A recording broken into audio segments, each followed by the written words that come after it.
சொல்லுங்க அப்படி இல்லைண்ணா வரண்ணா மணிண்ணா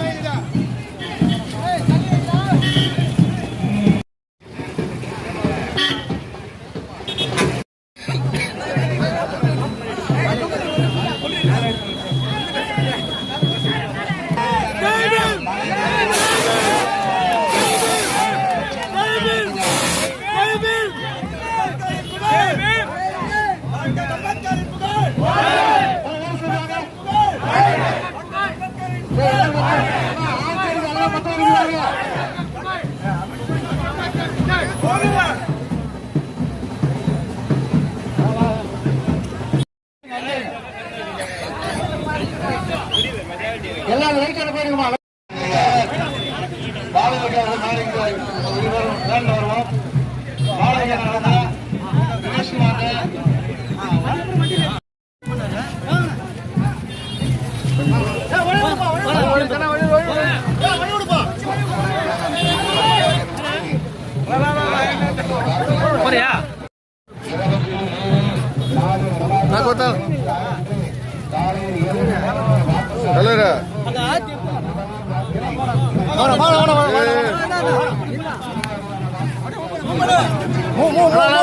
கொஞ்சம் வழி விடல அண்ணா அண்ணா நீங்க பாருங்க அண்ணா இங்க பாருங்க அண்ணா இங்க பாருங்க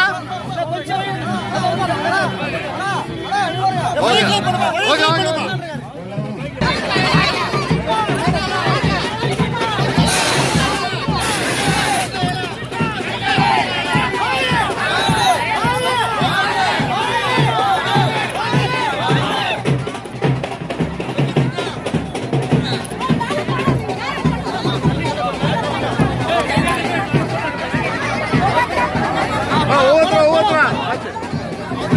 ஒவ்வொருத்தர மாலை போட்டு போறேன்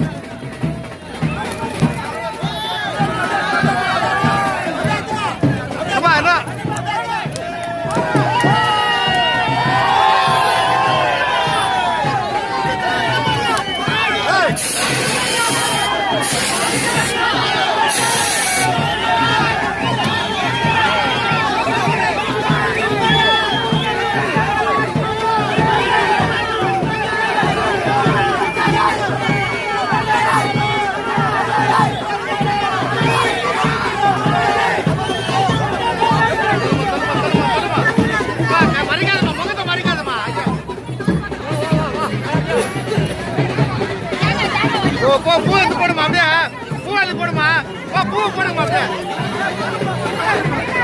போடு எல்லாம் பூ போடு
அப்படியே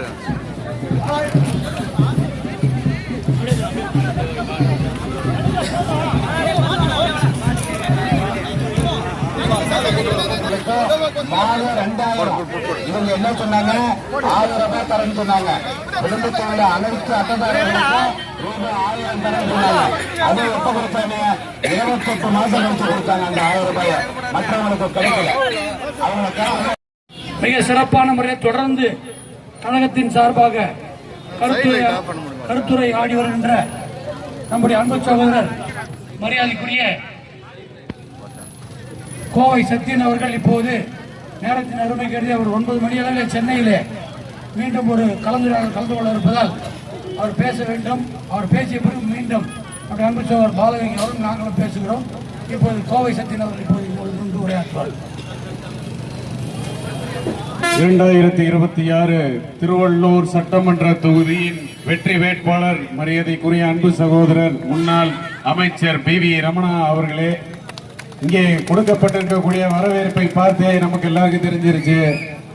இங்கே இருக்கக்கூடிய திருவள்ளூர் மக்களின் குரல் அங்கே சென்னையில் சென்ட் ஜார்ஜ் கோட்டையில் சட்டமன்றத்தில் உங்கள் சார்பாக ஒலிக்கப் போகிறது என்கின்றதை உறுதிப்படுத்துகிறது என்பதை மட்டும் தெரிவித்துக் கொண்டு கழகத்தின் 3வது அத்தியாயத்தை எழுத துவங்கி இருக்கக்கூடிய நமக்கெல்லாம் வாழ்வும் அடையாளமும் அளித்த புரட்சி தமிழர் எடப்பாடியாரின் நம்பிக்கை நாயகனாக இன்று உங்கள் முன்னே நின்று கொண்டிருக்கின்ற அருமை சகோதரர் பி.வி. ரமணா அவர்களுக்கு இரட்டை இலை சின்னத்தில் வாக்கு சேகரிக்க உங்கள் முன்னே வந்துள்ளேன். இந்த அருமையான கூட்டத்திற்கு வருகை புரிந்துள்ள தோழமை கட்சியோட அனைத்து முன்னணி நிர்வாகிகளுக்கும், இங்கே கூடியிருக்கக்கூடிய சகோதர சகோதரிகளுக்கும், தாய்மார்களுக்கும், பாட்டாளி மக்கள் கட்சி, பாரதிய ஜனதா கட்சி, புதிய பாரதம், அம்மா மக்கள் முன்னேற்ற கட்சி மற்றும் ஏனைய கட்சிகள் சார்ந்த அனைத்து நிர்வாகிகளுக்கும் எனது நெஞ்சார்ந்த மாலை வணக்கத்தை தெரிவித்துக் கொண்டு சுருக்கமா சொல்லணும் அப்படிங்கிற மாதிரி சொல்ற விஷயத்தை மட்டும் கொஞ்சம் நல்லா யோசிச்சு பாருங்க. நிம்மதியா இருக்கீங்களா அப்படின்னு கேள்வி கேட்டு மக்களை கேட்டா, இந்த தொகுதியில மட்டும் இல்ல, இதுவரைக்கும் பொதுச் செயலாளர் எடப்பாடியார் 208 தொகுதி போய் 208 தொகுதி தமிழகம் முழுவதும் போய் 2 கோடிக்கும் மேற்பட்ட மக்களை பார்த்ததுல அது பெரும்பான்மையான தொகுதிகளில் மக்கள் சொல்ற ஒரே ஒரு விஷயம், ஏமாந்துட்டோம், இப்படி ஏமாந்துட்டோமே, என்னெல்லாமோ வாக்குறுதி கொடுத்தாங்க, 100 நாள் வேலை வாய்ப்பை 150 நாளா மாத்தி தரேன், மாசம் 1000 ரூபாய் கொடுக்கறேன், பாலாறும் தேனாரும் தமிழ்நாட்டில் ஓடுனாங்க ஐயா, இப்ப ரத்த ஆறு ஓடுது, கஞ்சா ஆறு ஓடுதுயா அப்படிங்கிற தாய்மார்களின் ஏகோபித்த குரல் என்ன தெரியுமா? ஐயா எங்களுக்கு பாதுகாப்பு இல்லையா, பொம்பளை பிள்ளைகளை வீட்டை விட்டு வெளியே அனுப்புறதுக்கு பயமா இருக்கு. பள்ளிக்கு போகின்ற மாணவர்களின் புத்தக பையில் நாம் என்ன பார்ப்போம்?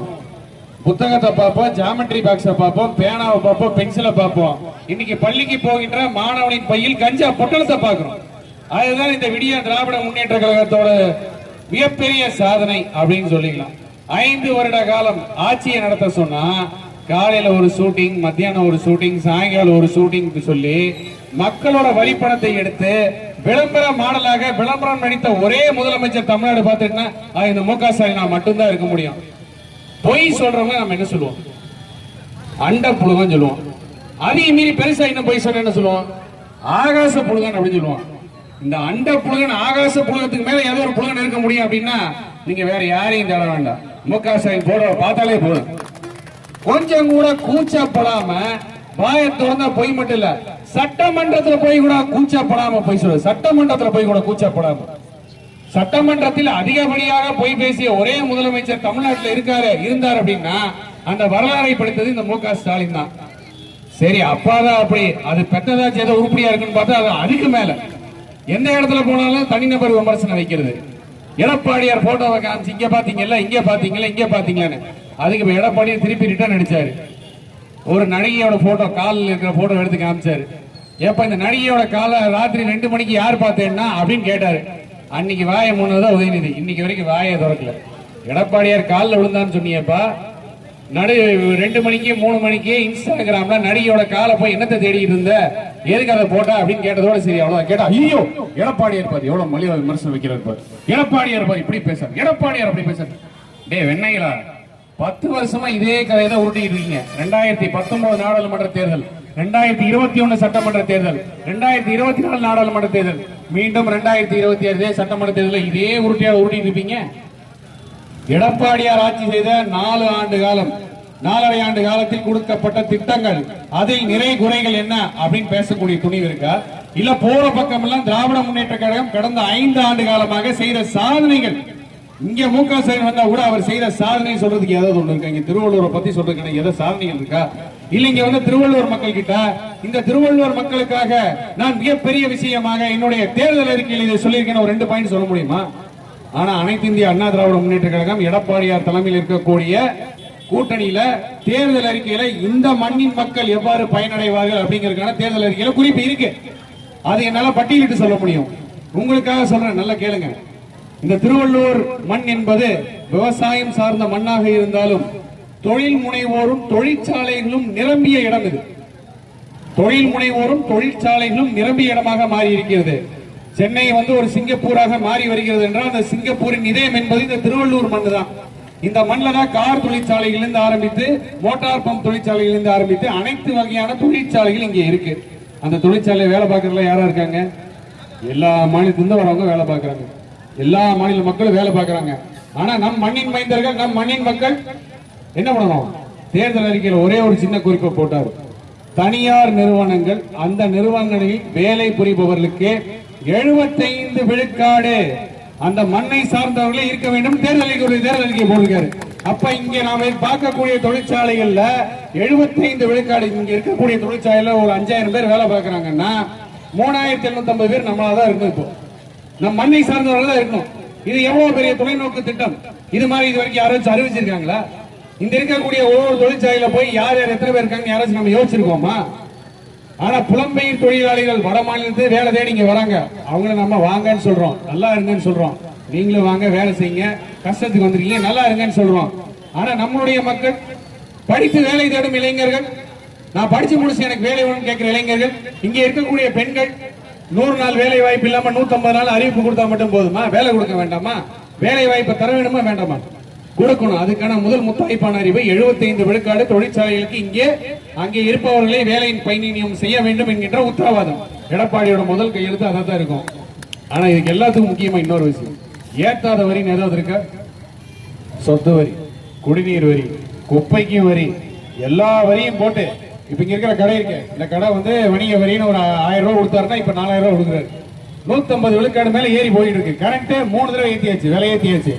எடப்பாடியார் ஆட்சி காலத்தில் 5000 ரூபாய் கொடுத்து ஒரு குடும்பத்தில் இருக்கக்கூடிய 4 பேர் அந்த குடும்பத்தை நடத்த முடியும்னா இன்னைக்கு 12000 10,000 இருந்தாலும் அந்த குடும்பத்தை நடத்த முடியுதா? முடியாது. விலைவாசி ஏற்றம் கடுமையா பாதிச்சிருக்காங்க. அதனால இன்னொரு முத்தாய்ப்பான ஒரு அறிவிப்பு கொடுத்தாரு. எல்லா விலையேற்றத்திலையும் வரிகளை ஏற்றி அவதிப்படுத்தக்கூடிய நம்முடைய பெண்கள், பெண்மணிகள், தாய்மார்கள், அவர்கள் அதிலிருந்து விலக்கு பெறுவதற்கு 10,000 ரூபாய் வழங்கப்படும் அறிவித்த ஒரே ஒரு தானிய தலைவர் எடப்பாடியார். இதை பார்த்தோன்னே திமுக வயிற்றுல புளிய கிடைச்சிருச்சு. ஐயோ 10,000 ரூபாய் கொடுக்குறேன்னு சொல்லிட்டாரு அப்படின்னு. அவனுக்கு எப்படி கிரிமினலா யோசிப்பானுங்க? விஞ்ஞான ஊழல்வாதி இல்ல. நாங்கள் 8000 ரூபாய் கூப்பன் கொடுப்போம். எடப்பாடியார் ஃப்ரிட்ஜ் தான் கொடுக்குறேன்னாரு. 8000 கூப்பனை கொடுக்குறோம், ஃப்ரிட்ஜ் வாங்கிக்கிங்க, வாஷிங் மிஷின் வாங்கிக்கிங்க, மிக்சி வாங்கிக்கிங்க, கிரைண்டர் வாங்கிக்கிங்க. முட்டா பசங்களா, 10,000 ரூபாய் நேரடியாக மகளிருடைய வங்கி கணக்குக்கு செலுத்தப்படும் சொன்னார் எடப்பாடியார். உன்ன மாதிரி கூப்பனை கொடுக்குறேன்னு சொல்லி திமுக காரன் அந்த கூப்பன் எடுத்து ஆட்டாய் போடுற மாதிரி இருக்கல. கூப்பன் கொடுக்கறதுக்கு வாய்ப்பே இல்லை. திமுக ஆட்சியை வரைக்கும் வரப்போறது இல்லை. ஆனா 10,000 ரூபாய் தருகிறேன் என்று சொன்ன எடப்பாடியார் கூடுதலாக மகளிருக்கு வீட்டுக்கு ஃப்ரிட்ஜ் கொடுப்பேன்னு சொன்னார். இதுதான் எடப்பாடியார். பொய் சொல்ற வழக்கமே நம்மளுக்கு கிடையாது. ஆனா மகளிர் உரிமை தொகை, மகளிர் உரிமை ஒரு உருட்டு விட்டான் தெரியுமா மு க ஸ்டாலின். ஆக நாங்க ஆட்சிக்கு வந்தா அனைத்து மகளிருக்கும் மாதம் 1000 ரூபாய் கொடுப்போம் அப்படின்னு சொல்லி என்னைக்கு அந்த மகளிர் உரிமை தொகையின் பேர் வச்சு கருணாநிதியின் பேர் வச்சானோ 2.25 கோடி மகளிருக்கு உரிமை தொகை போயிருச்சு. மொத்தம் 3.25 கோடி மகளிர் வாக்கு செலுத்தக்கூடிய மகளிர் 2021 வருஷம் 3.25 கோடி பேர். 3.25 கோடி மகளிருக்கு மாதம் 1000 ரூபாய் கொடுப்பேன் அப்படின்னா அப்பவே எடப்பாடியார் அறிவிச்சார் 1500 ரூபாய் அனைத்து இந்திய அண்ணா திராவிட முன்னேற்ற கழகம் வழங்கணும்னு போட்டார் தேர்தல் அறிக்கையில. ஆனா ஆட்சிக்கு வந்து 28 மாசம் மக்களை ஏமாத்துறது மட்டுமல்லாம எடப்பாடியார் சட்டமன்றத்தில் கேள்விகளா கேட்டு கேட்டு கேட்டு தொலைச்சதுக்கு அப்புறம் கடைசியில் ஒரு வழி இல்லாம அந்த நிதி எங்கிருந்து கொடுத்தாலும் உங்களுக்கு ஒரு உண்மையை சொல்லட்டுமா? பட்டியலின மக்கள் அவர்களுடைய வளர்ச்சிக்காக கொடுக்கப்படுற நிதி, பட்டியலினத்து ஒடுக்கப்பட்ட மக்களுக்காக கொடுக்கப்பட்ட கல்வி நிதி, அவர்களுக்கு கொடுக்கக்கூடிய சுகாதாரத்துக்கான நிதி, அவர்களுக்கு வந்து செய்யக்கூடிய பாதுகாப்புக்கான நிதி, இந்த பட்டியலினத்து மக்கள் ஒடுக்கப்பட்ட மக்களுக்காக கொடுத்த நிதி 7000 கோடி ரூபாய். அந்த 7000 கோடி ரூபாய் ஆட்டையை போட்டு கொடுத்திருக்கான். எத்தனை பேர் கொடுத்திருக்கான்? 1 கோடி மகளிருக்கு. கடைசியில் 55 மாசம் முடிச்சதுக்கு அப்புறம் திடீர்னு 30 மகளிருக்கு தகுதி வந்துருச்சு.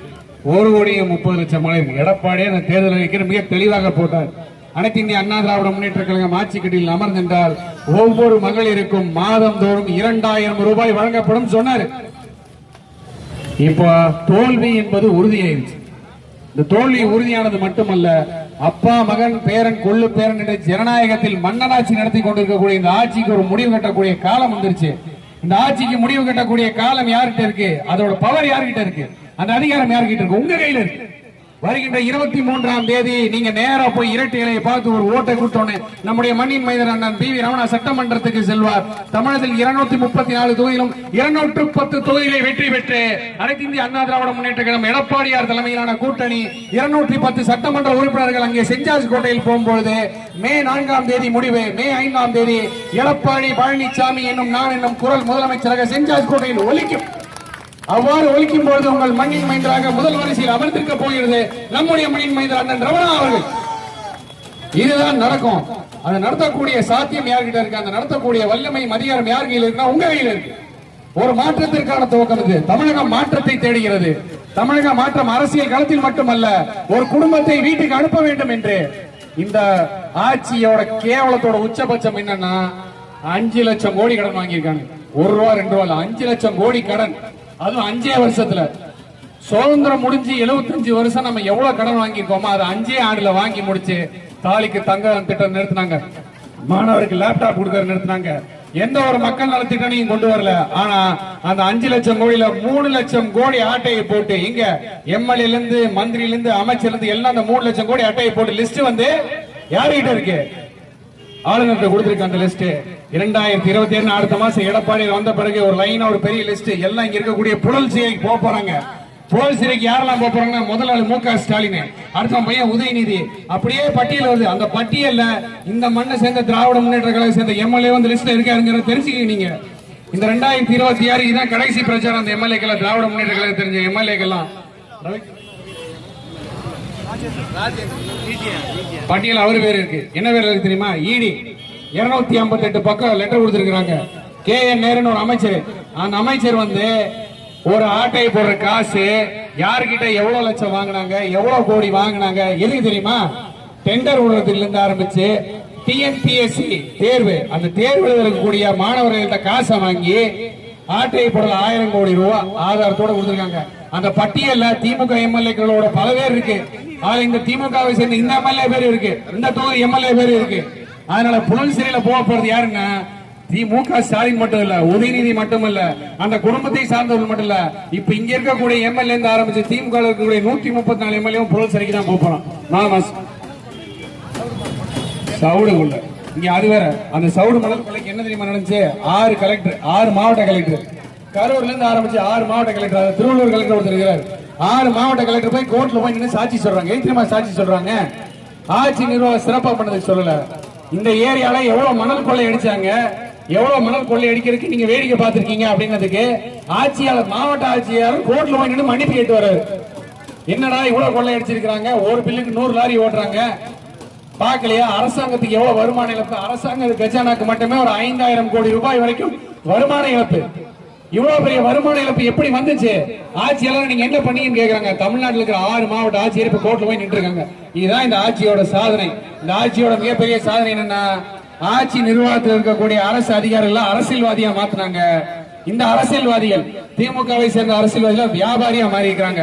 காலேஜ் கட்டுறதும், ஆஸ்பத்திரி கட்டுறதும், மணல் குவாரி எடுக்கிறதும், சவுடு மண் எடுக்கிறதும், கனிம வளத்தை கொள்ளையடிக்கிறதும், இந்த வேலையில மட்டும்தான் இருக்கிறாங்க. இங்க ஆட்சியாளர்களாக வந்தவர்களுக்கு மக்கள் மீது அக்கறை கிஞ்சிதமும் கிடையாது. அவங்க குடும்ப அக்கறை மட்டும்தான். மு.க. ஸ்டாலினுக்கு கோல்மால்புர குடும்பம், அந்த குடும்பத்தோட அக்கறை மட்டும்தான். நமக்கு அப்புறம் நம்ம பையன் ஆட்சிக்கு வரணும், அது மட்டும்தான். அதுக்கப்புறம் நம்ம மருமகன் வரணும், அப்புறம் நம்ம மகள் இன்னொரு வியாபாரம் பண்ணணும், தங்கச்சி கனிமொழி இன்னொரு டிராக்ல போவாங்க, பையன் இன்னொரு டிராக்ல போவான், இவர் ஒரு டிராக்ல போவாங்க. ஆனா குடும்பம் கொள்ளையடிகளை மட்டும் ஒண்ணு சேர்ந்துக்குவாங்க. அதுக்கெல்லாம் துணை போறது திமுக ஆட்சியாளர்கள். இதுதான் இந்த ஆட்சியோட சாதனை. அப்பா மகன் பேரன் கொள்ளு பேரன் என்று ஜனநாயகத்தில் மன்னராட்சி முடிவு எழுதும் காலம் நெருங்கிவிட்டது. மீண்டும் ஒரு முறை சொல்கிறேன், இந்த மண்ணின் மைந்தனாக இந்த மக்களின் குரல் நாளை சட்டமன்றத்தில் ஒலிக்க செய்ய வேண்டிய பொறுப்பு உங்களிடம் இருக்கிறது, வாய்ப்பு உங்களிடம் இருக்கிறது.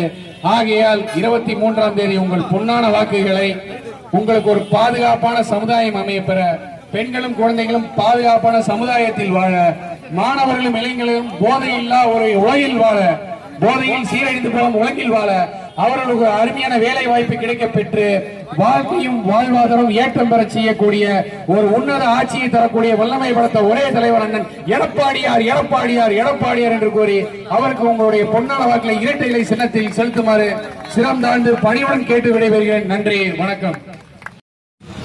பெருமைக்குரிய மேல்நல்லாத்து பகுதியில் வாழ்ந்து கொண்டிருக்கின்ற தாய்மார்களே நன்றி.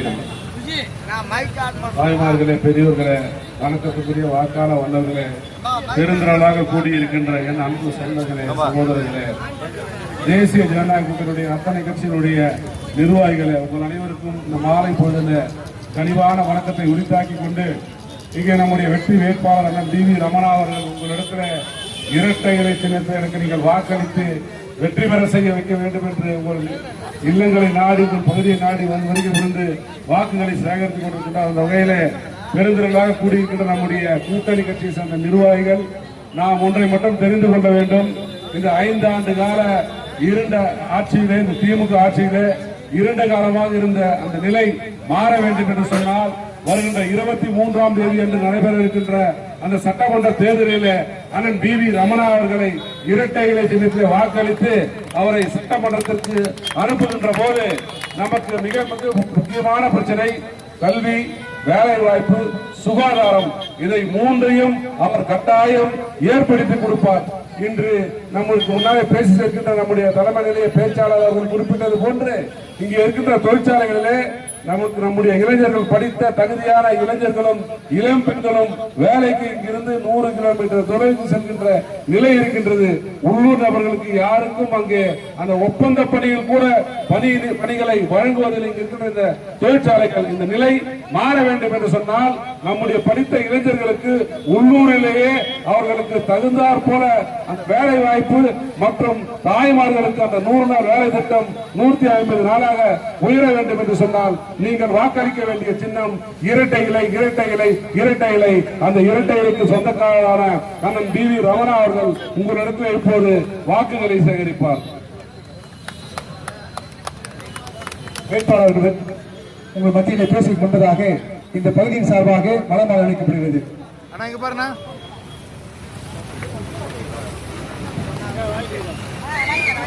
இங்க பாருண்ணா, இங்க பாருண்ணா. சரி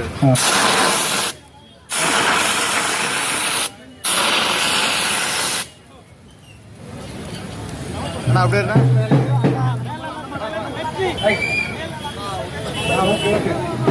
அடுத்து அருமை அண்ணன் டி.வி. ரமணா அவர்கள் வெற்றி பெற்று விட்டார்கள் என்ற நிலையிலே வெற்றி மாலை அணிவிக்க வருகின்றார்கள். இந்த பகுதியினுடைய கிளைக்கழக செயலாளர்